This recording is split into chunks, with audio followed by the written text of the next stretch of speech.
ಮೈಸೂರು ಘಟನೆಯ ಬೆನ್ನಲ್ಲೇ ಚಿಕ್ಕಮಗಳೂರಲ್ಲೂ ಕೂಡ ಇದೇ ರೀತಿಯಾದಂಥ ಘಟನೆ ಆಗುವಂತಹ ಆತಂಕವನ್ನು ಹುಟ್ಟುಹಾಕಿತ್ತು. ಏನಾಯ್ತು ಚಿಕ್ಕಮಗಳೂರಲ್ಲಿ?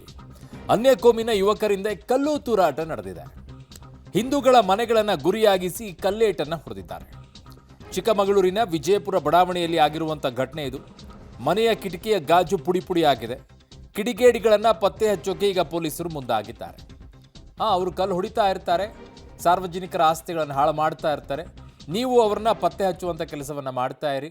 100 ಜನ ಅರೆಸ್ಟ್ ಮಾಡ್ಕೊಂಡು ಕರ್ಕೊಂಡು ಬನ್ನಿ. ಅದರಲ್ಲಿ 90 ಜನ ಅಮಾಯಕರು ಅಂಥೇಳಿ ಸರ್ಕಾರದವರು ಕ್ಯಾಬಿನೆಟ್ನಿಂದ ಬಿಡುಗಡೆ ಮಾಡ್ತಾ ಇರ್ತಾರೆ. ಅವ್ರನ್ನ ಹೊಡೆಸ್ಕೊಂಡಿರುವಂಥ ಮನೆಗಳೇನಿರ್ತವೆ ಅವರು ಬಾಯಿ ಬಡ್ಕೊಳ್ಬೇಕು.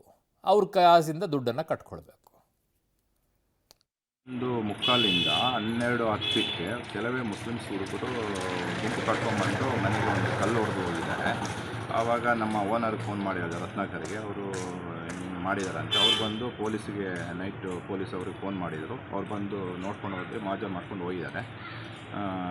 ಬಂದು ಕಂಪ್ಲೇಂಟ್ ಕೊಡಿ 10 ಗಂಟೆಗೆ ಅಂತ ಈ ಕಡೆ ಓಡಿದ್ದಾರೆ. ಅದ್ರ ಬಗ್ಗೆ ಸ್ವಲ್ಪ ಕಾನೂನು ಕ್ರಮ ಕೈಗೊಳ್ಳಬೇಕಾಗಿ ನಾವು ಪೊಲೀಸ್ ಇಲಾಖೆಗೆ ಅಂದರೆ ದ್ವೇಷ ಏನು ದೇಶ ಏನಿಲ್ಲ.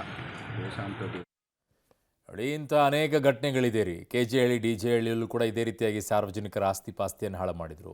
ಆ ಸಾರ್ವಜನಿಕರು ಕಳ್ಕೊಂಡಿರುವಂಥ ಆಸ್ತಿಗೆ ದುಡ್ಡು ಯಾರು ಕೊಟ್ಟರು? ಯಾವನೂ ಇಲ್ಲ. ಆದರೆ ಯಾರು ಅಮಾಯಕರು ಅಂತ ಕರೆಸ್ಕೊಂಡ್ರು ಎಲ್ಲ ಬಿಡುಗಡೆ ಆದರು. ಅವರಿಗೆ ಬಹುಮಾನ ರೂಪದಲ್ಲಿ ಕೆಲವರು ಹೋಗ್ಬಿಟ್ಟು 10,000 ರೂಪಾಯಿ ಕೊಟ್ಟರು. ಮನೆ ಜೀವನ ನಡೆಸೋಕ್ಕೂ ಏನೇನು ಬೇಕೋ ಎಲ್ಲ ಕೊಟ್ಟರು. ಹುಬ್ಬಳ್ಳಿಯಲ್ಲೂ ಹಾಗೆ, ಎಲ್ಲ ಕಡೆನೂ ಹಾಗೆ.